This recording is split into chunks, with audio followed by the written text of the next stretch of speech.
да личува родителите од децата. Комуникацијата е намалена. Воспитувањето се сведува на половина час поминат во денот со децата. Од тие половина час, 15 минути се руча. Останатите 15 минути децата се препуштени на компјутерот. Но пред да ви ги представам гостите кои што со мене ќе разговараат вечерва на оваа тема. Миријана Мирчевска-Јовановиќ денеска прошата низ градскиот парк. Еве што регистрираше нашата камера. Сабота и недела родителите викендот секогаш го резервираат за децата. Во градскиот парк растрчани деца, релаксирани родители. Во парк. Со кого? Со мама и со тата. Претежно ја користиме саботата и недела, преку недела се разбира, со обврски сме и не можеме да ги искористиме да бидеме целосно посветени на нашиве деца. Но не само мајките и татковците слободните викенди го организираат за фудбал со синовите. Порано бил друг животот. Од 7 до 3 веќе такво работно време не постои. Дури во државна администрација претпоставам, така да не може да се спореди времето. По темпераментен е животот. Ние не сакаме да бидеме со децата и преку недела, ама се нема време поради работните врски. Солзи за родителите кои работат и за викендите. Психолозите велат дека иако животот е премногу брз и нервозен, треба на детето да му се посветат неколку моменти во денот. Од утре почнува нова работна недела, но родители, не заборавете на вашите деца и преку 5 работни дена и слушајте ги и тие имаат нешто да кажат и да се пожалат.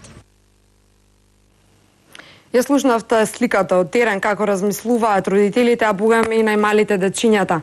На оваа тема вечерва со мене се професорот Ѓорги Тоновски, социолог, Драги Змејанац од првата детска амбасада во светот Меѓаши и Маја Лутовска, психолог. Таа е во соседното студио. Маја, се слушаме ли? Се слушаме, да. Добро вечер до двајцата гости и до Маја се разбира.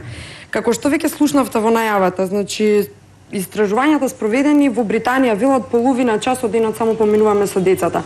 Прашањето прво е до вас, господине Змејанац. Каква е состојбата во земјава како прва детска амбасада, значи како Меѓаши? Со оглед на динамиката на живење не сме далеку од европската статистика. Какви случаи се регистрирани кај вас? Најдобро даде одговор родителот кој беше загрижен и кој каже дека нема веќе работно време од 7 до 15 часот.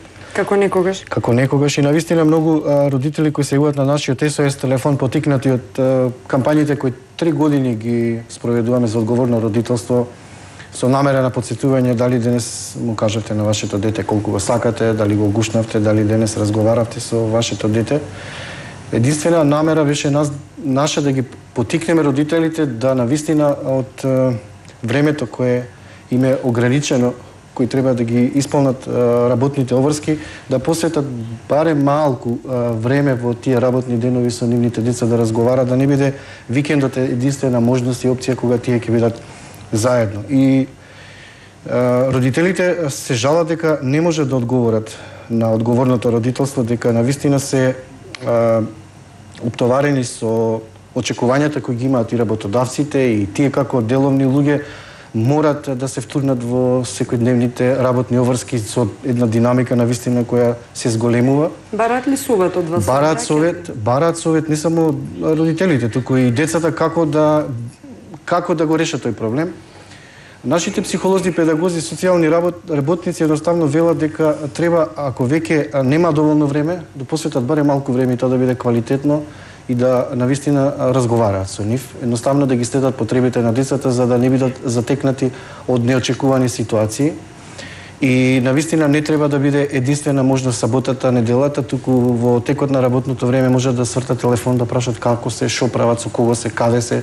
Може да ги користат и современи комуникацијски системи, да четуваат дали на Skype, дали на Messenger или било која форма, за да децата, бидејќи почесто се денеска пред компјутерите и ги користат овие современи технолошки направи, па да се искористат, ако ништо друго, бар да бидат во тек што се случува со нив, евентуално да дадат некој совет, да поразговараат малку и така. Маја, вие како психолог, сте имале ли искуства, предпоставувам сте имале, значи, искуства да разговарате со дечиња или пак и со родителите, какви последици имаат ваквите слаби комуникацијски ситуација односно општењето меѓу родителите и децата, немањето време за најмладите? Какви се последиците? Последиците се сериозни по однос на психофизичкиот развој на децата. Да сум имала можност да разговарам и да ги следам. Многу е проблем што знаците кои што се јавуваат кај децата се тешко забележливи. На родителите им е потребно да обрнат внимание за да можат да ги забележат тие знаци. И тука се враќаме во тој магичен круг. Вниманието и недостатокот на внимание кон детето води до одредени симптоматологии, како што е повлекување на детето, проблем во социјални контакти, социјална изолација можеби и така натаму, па и дури до благи депресивни состојби, до самодеструктивно однесување, до намалување на самодоверба на детето и слично. А од друга страна, родителите во трката по пари, по екзистенционални потреби и така натаму не ги забележуваат овие знаци. Тогаш е потребата, значи потребно е да се вклучи целокупното општество. Покрај тоа да се зголеми свесноста на родителите, да му се посвети време на детето. Многу е битно не само квантитетот на времето, битен е квалитетот на времето кое што е поминато со детето. И тој пола час кој што ќе му го посветиме, било да е во тек на работен ден или во тек на викенд, треба да биде посветен квалитетно. Да обрнеме внимание и да го слушаме нашето дете, затоа што слушајќи го можеме да ги откриеме и да ги детектираме неговите потреби, интереси, желби и така натаму.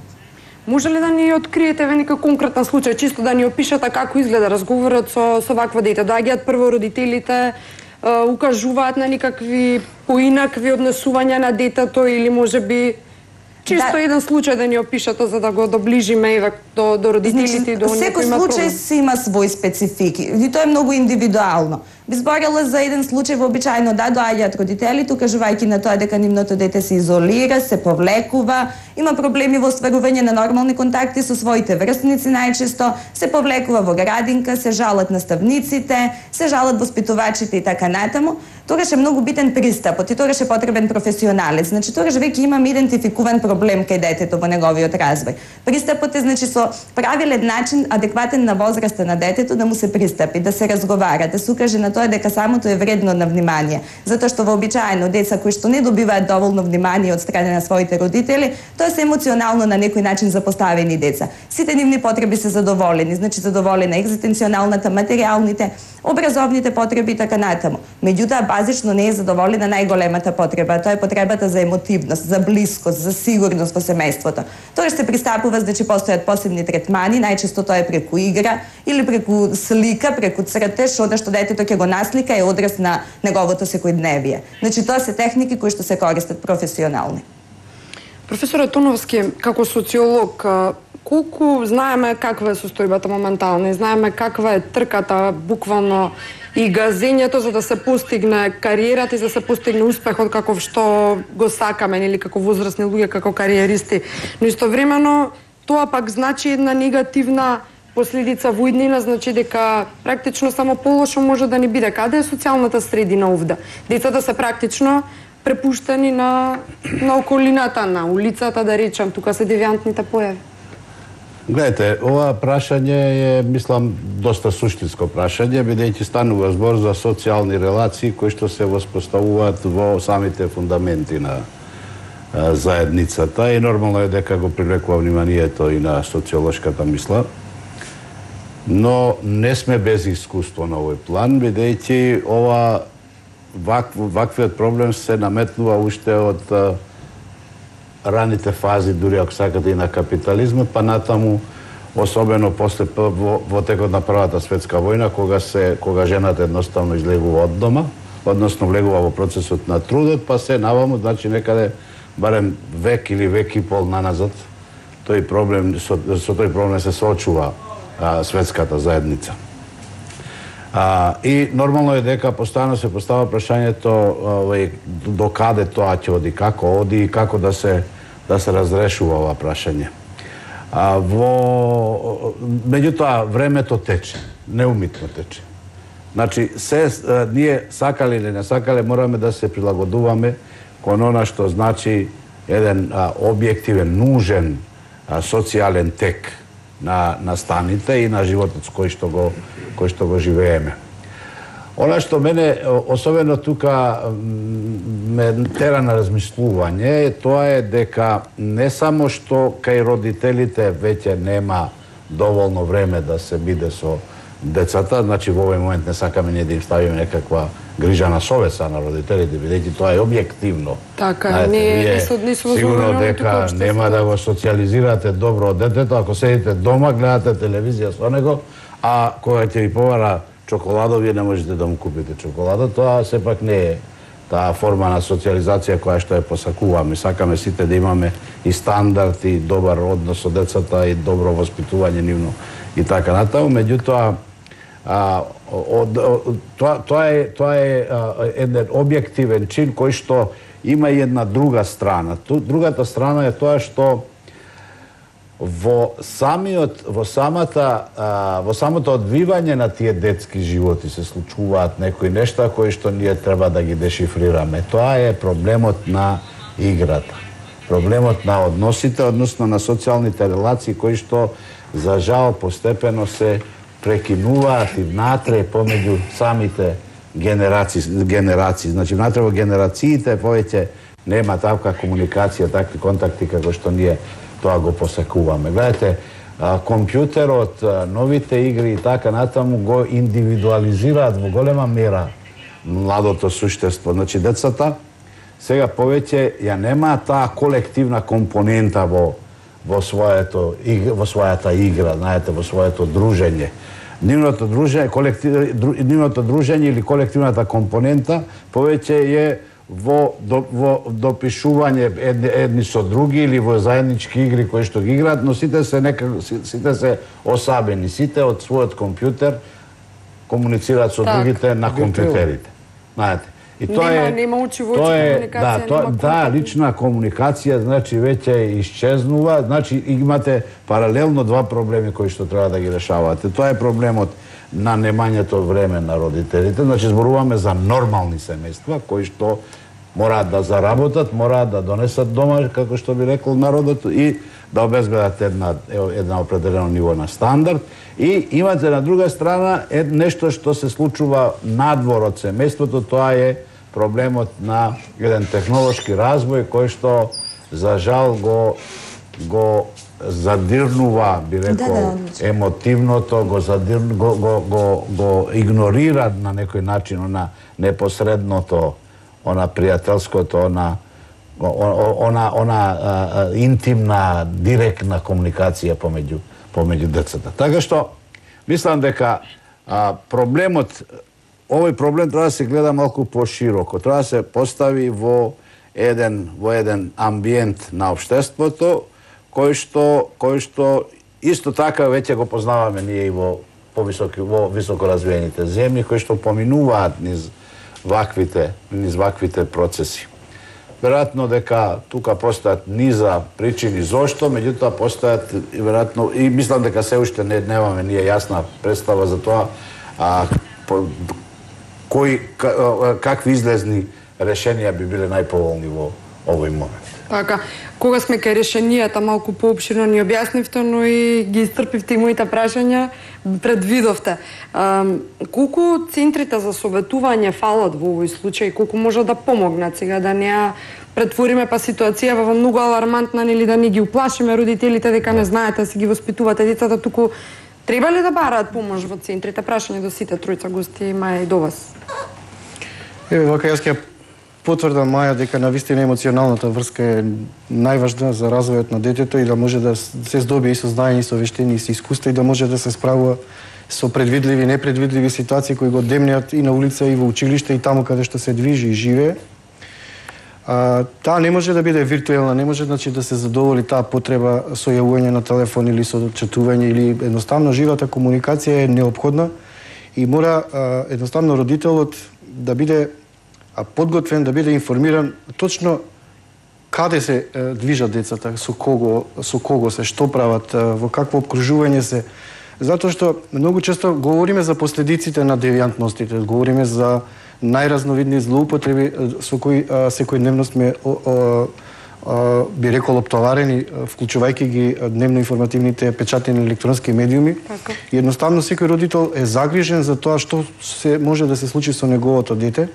И девијатностите едноставно треба да се превенираат, а за да се превенираат треба да си у непосреден контакт со детето, едноставно да му посветиш доволно внимание, да го следиш, да знаеш што се случува, за евентуално да му ја укажеш таа првична информативна помош, евентуално ако забележиш и одредено повлекување, таење или мачнина која има детето, да може и да се консултира и психолог, педагог. Секако тука родителите многу често ја префрлаат одговорноста и кон училиштата и велат училиштето, психологот, педагогот, наставниците се втори мајки. Да, па нели не може да бидат втори мајки, затоа што знаеме дека прво не е како во наше време кога навистина имало во школски активности, разни работилници, секции, кога наставниците посветувале максимално внимание во воспитувањето. Да, и кога се почитувал авторитетот на наставникот на денеска дали од незадоволноста, дали од демотивираноста, дали од преголемиот број на деца ученици во едно училиште, едноставно со завршување на училишниот час и звончето, едноставно сите се разбегуваат, нема кој да ги следи децата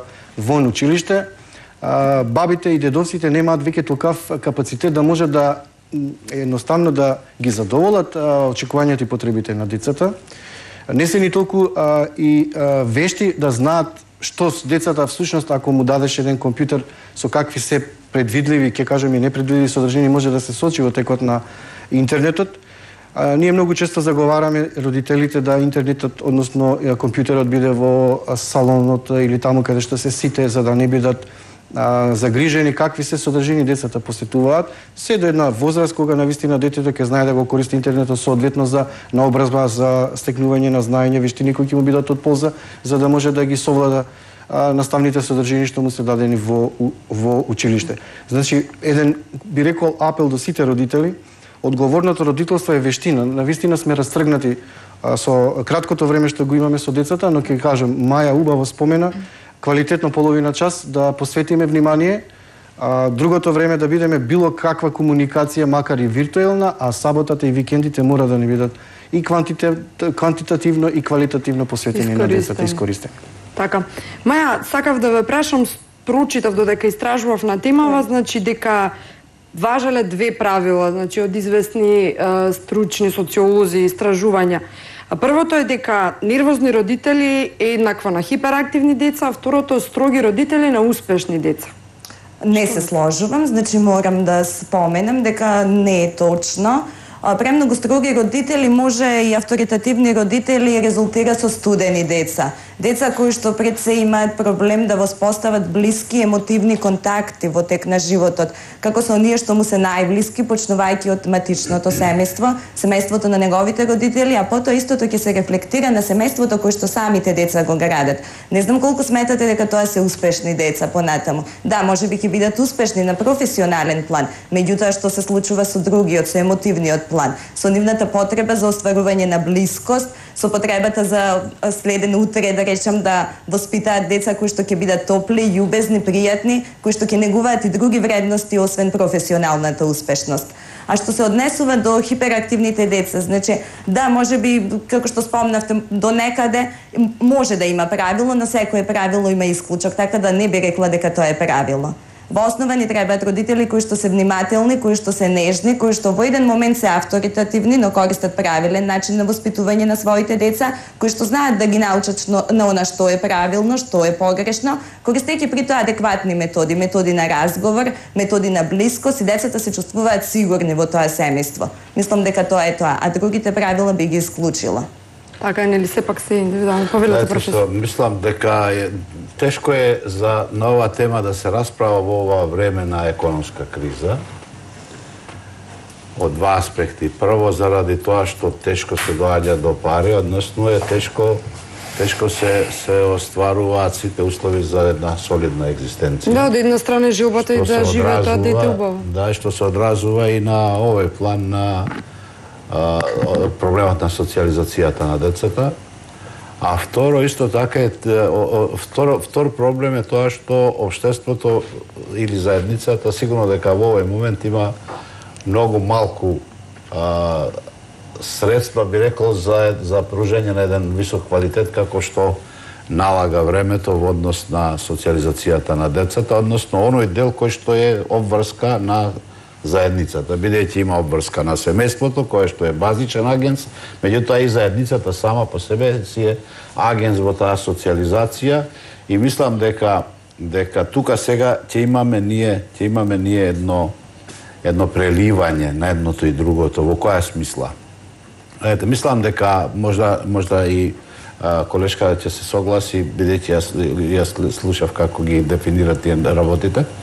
Значи, мислам дека во овој момент можеби дури има потреба и од некакво преиспитување на дефинициите, па дури и редефинирање за определени феномени, на определени настани кои што се поврзани со ова прашање. Мислам дека сепак времево носи некои нови личности, некои нови стандарди, некои нови вредности, некои нови поимања на животот од оние што ги имавме ние во наши времиња или што се уште важат, знаете.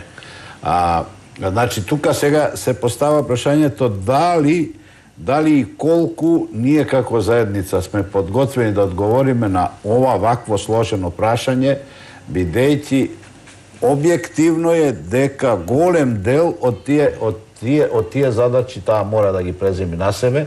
Тоа се тие центри за социјална помош, за советување, и така натаму. Значи, бројни едни институции кои што мора да се во функција на се во ова.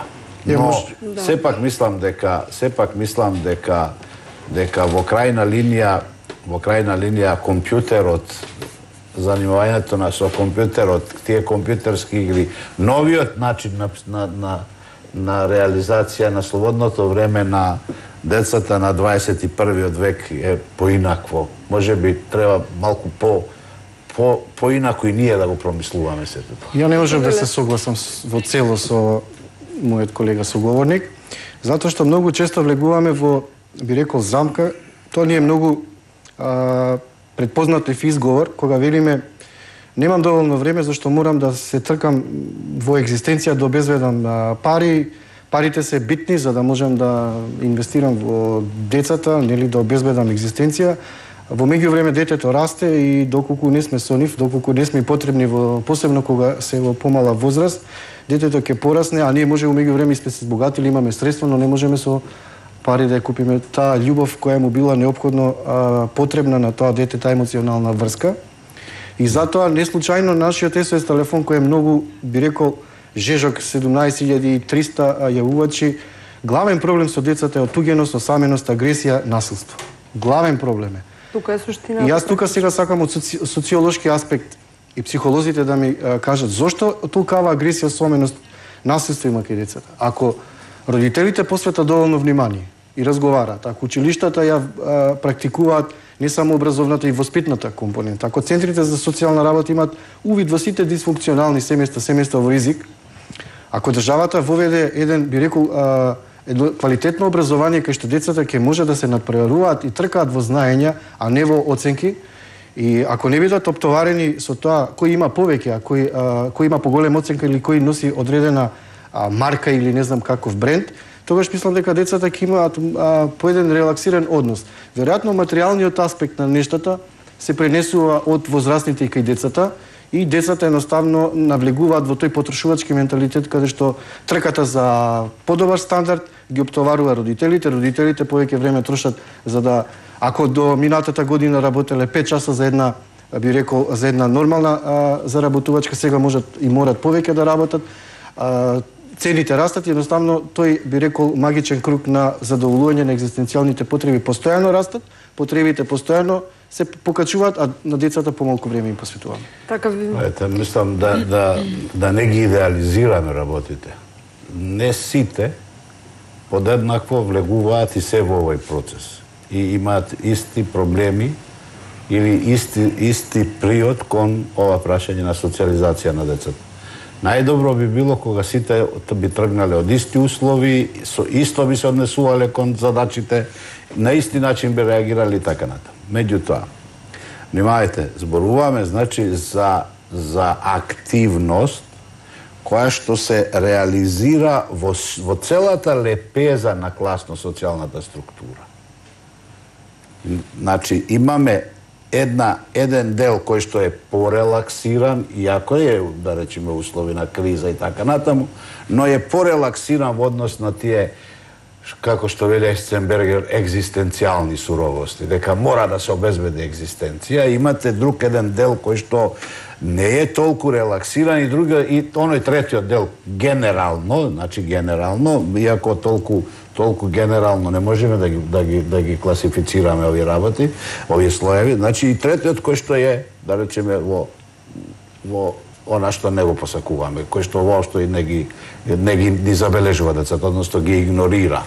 Значи секој од овие три големи групи поинаку и може да прииде кон овој проблем. Но овој средниот слој, овој средниот дел, тој е оној среден слој на кој што сега се прекршува. Значи тука, и тој е најброен. И ние тука имаме најголеми проблеми сега од овој аспект. Дали има време да се поигра со детето, дали има време да посвети доволно внимание, дали има доволно заработени и така натаму. Значи затоа јас сега го поставам проблемот. Ако семејството и ако семејството промаши некои нешта, не треба и заедницата да промаши некои нешта. Ние одеднаш, нам ни се случуваат чудни комбинации. И семејството промашува, и заедницата промашува. Тоа се поинтите на господин Змејанац, дека практично каде училиштото, каде... Не само тоа, кои се контролни мерки и механизми кои знаете од неодговорен родител. Например, нема капацитет секој родител да води грижа за соодветна за детето или пак... Затајување на институциите.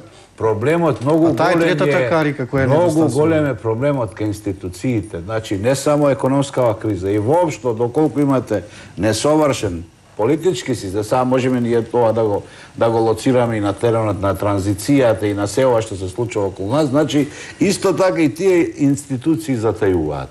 И потоа, исто така, проблемот на она што им нудиме дома. Гледайте са, игрите, земете ги игрите. Значи има бел ренџер, црвен ренџер, плав ренџер, не знам каков ренџер, но нема повеќе црвен кап. Нема повеќе Снежана и седумте џуџиња. Знаете, има еден Супермен, има друг Бетмен, има трет. Треба да се јавам кај внук ми Димитри, па да ви каже сите, да ви ги наброи тие со кои игра. Значи, и сега, дури и тој проблем е исто така, и на родителите, но и на заедницата. Значи, не е улицата таа која ги формира децата, предоминантно, значи бидејќи него нема тој колективен момент на игрите, но внатре сега таа улица се пренесе во ова што викате вие, во салонот, во дневната соба, меѓутоа сепак не може тоа да се контролира. Зашто и заедницата понудила нешто друго. Нешто што е склоно кон агресија, тоа Маја веројатно по психолошки аспект повеќе добро го знае, но и тука сега влегло нешто што исто така заедницата треба на некој начин да го блокира. Зашто не се родителите тие што ги формираат игрите. Некој однадвор ги нуди тие игри. Така, тука не се случува улогата на медиумите, нели ги споменавме и интернетот. Мене ја сакам да кажам дека да се вратам само, да не се идеализираат состојбите, бидејќи има многу различни искуства. Ние треба да го видиме средното искуство, меѓутоа средното искуство сепак мислам дека во овој момент на овие кризи сепак е презафатено со остварување на основната екзистенција. Така, професоре и господине Змејанац, вие ги дадовте конкретните поинти и го заокруживте прашањето, се разбира, околу институциите кои се неизбежни, да се апелира до нив и да се алармира, што повеќе да придонесат во однос на социализацијата на децата. Би ја завршила темата, бидејќи е времето кратко, а некаде тука треба да ја привршиме дебатата со пораката од Маја. Маја, може ли за крај да апелирате нешто или нешто, односно да им порачате на родителите, сепак да не ги ставиме во шахмат позиција дека се немокни? Како против оваа денешна луда трка?